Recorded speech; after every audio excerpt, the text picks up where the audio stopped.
The new Rotate Object feature in Photoshop allows you to rotate any image like if it were a 3D object. It works with images of your objects, any animal, and even your portraits. I really think you're gonna love this new tool. I'm Jesus Ramirez. Let me show you how it works. Make sure that you're in the latest Photoshop beta, version 27.5.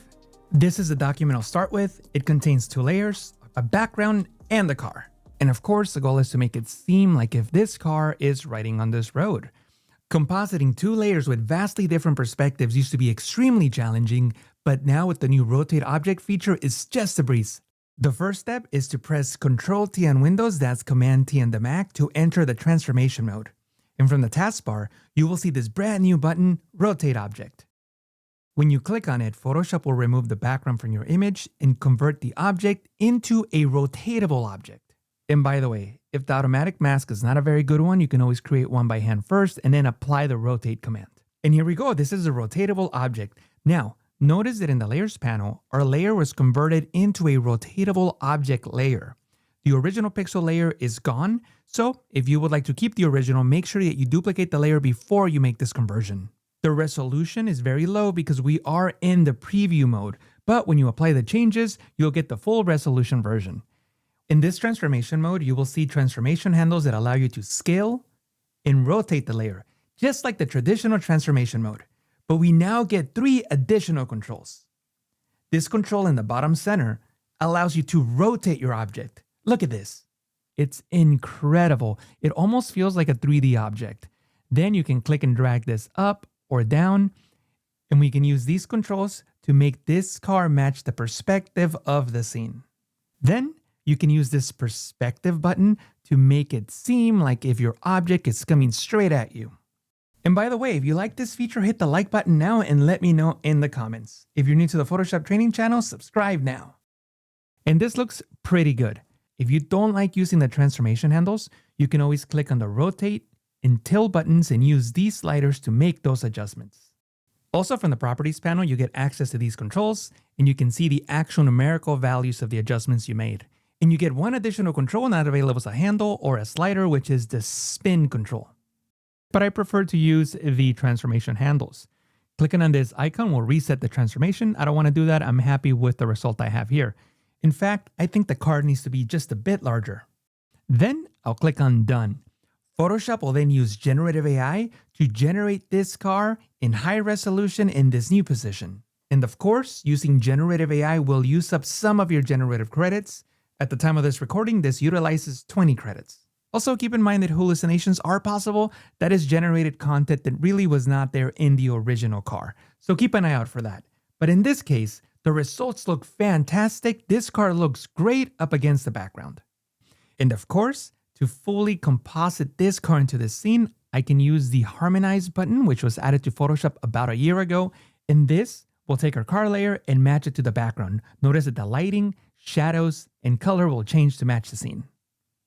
And this looks really good. At this point, you can use traditional Photoshop techniques to continue fine-tuning the image. For example, in this image, we need to work on the tires and the windshield to make this more realistic. First, let's make it seem like the tires are rotating. Go into Filter, Blur Gallery, Spin Blur. Then, drag this circular control over the tire and use the handles to adjust it so that it only covers the tire. And with the blur angle slider, you can make it seem as if the tires are spinning. And when you're done, press OK. Remember, the smart filters have a mask, so you can always paint with black in areas where you don't want to apply that effect. So I'm just going to make sure that I have a sharp edge right there, making the effect more realistic. Of course, do the same thing to the back tire. And I hope that this illustrates that your traditional Photoshop skills are not dead. If you combine them with new generative AI technology, you can create amazing images. Next, let's work on the windshield. It's very important that the reflections match the scene. To do so, I'm going to enable the selection brush. Just make a selection around the windshield. You don't have to be precise. And when you come back to where you started and release, Photoshop will fill in the rest. And now you can use Generative Fill and apply a prompt. Make sure that you're using the new Firefly Image 5 for this. I think it works great for situations like this. And simply use the prompt, reflective windshield. Then click on Generate. One of the advantages of using Firefly models is that they have the context of the entire image. Partner models are great, but they only look at the contents of the selection that you created. In this case, having the context of the entire image will give us realistic reflections over the windshield. And there you go. The results are fantastic. I really, really like this. I'm going to move this down so we can see the final result. I think it looks fantastic. Let me know in the comments what you think. Let's now see how the new rotate object in Photoshop works with an image of a person. In this case, we want to rotate her but keep the original background. Let me show you the workflow for that. To start, we need to create a clean background plate. To do so, you can use the selection brush tool and simply make a selection out of the main subject. You can be very loose, you don't have to be precise. Just loop around her and come back to where you started and release, and Photoshop will fill in that selection. In some cases, you may want to hold Alt on Windows or Option on the Mac to enter the subtract mode and paint away areas of the selection that give Photoshop more context of what should be in the background. Then, from the taskbar, click on Remove, and Photoshop will generate a new layer with content that makes it seem like she was never there. You can see the layer here, before and after. Now, select the original background layer and press Ctrl-J on Windows, Command-J on the Mac to duplicate the layer. Now we have two versions of that layer. The second layer needs to go on top of the layer stack. You can of course drag it up or press Ctrl right bracket key to move the layer up the layer stack. Now press Ctrl-T to transform, and from the taskbar, click on Rotate Object. Photoshop will then remove the background and convert this layer into a rotatable object. There we go, she is now a rotatable object. Let me move the taskbar out of the way. And as you can see, now that she's a rotatable object, we can rotate or tilt her any way we want. Now, something I should mention is that if you make an adjustment that you're unhappy with, when you commit the change, you can revert the layer back to its original state. Let me show you how to do that. Simply right-click on the layer and choose Reset Transform right here. Now, before I do that, I want to show you that Photoshop created a hallucination, which is content that was not really there. It happens sometimes, and if it does in your final image, I'll show you how to fix it a little later on in this video. But anyway, I'm going to reset the transformation. And that brings the layer back to its original state. I'll enable the Move tool and place it back into position. You can see that it now matches the original image, but look at the Layers panel. This is still a rotatable object. And from the taskbar, if you click on Edit Rotation, you'll see that the last rotation is now applied.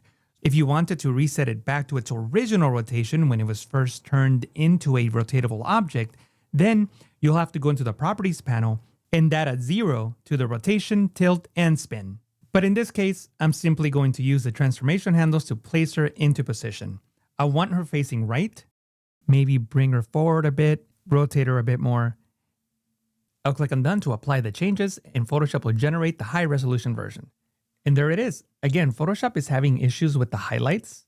It thinks that the highlights is some sort of headband, which of course wasn't really there. So we will need to fix that using Generative Fill. And we also need to include the bottom part of her dress. The overall image looks fantastic, but let's work on her hair to make it even better. With the Selection Brush tool, simply paint over the hallucinations or any area that doesn't work. Go into Generative Fill. Make sure that you're using the brand new Firefly Image 5 preview. Leave the prompt blank and simply click on Generate. And there you go. Now toggle through the variations from the Properties panel to see which one's the best. I like the third one. And now you can do the same for other areas in your image. In this case, I will loop around her dress to create a selection.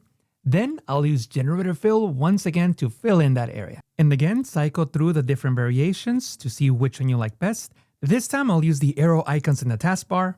And again, I like the third one the best. But as you can see, this tool is very powerful and I'm sure it'll become one of your favorite tools in Photoshop. And if you made it this far, like and subscribe.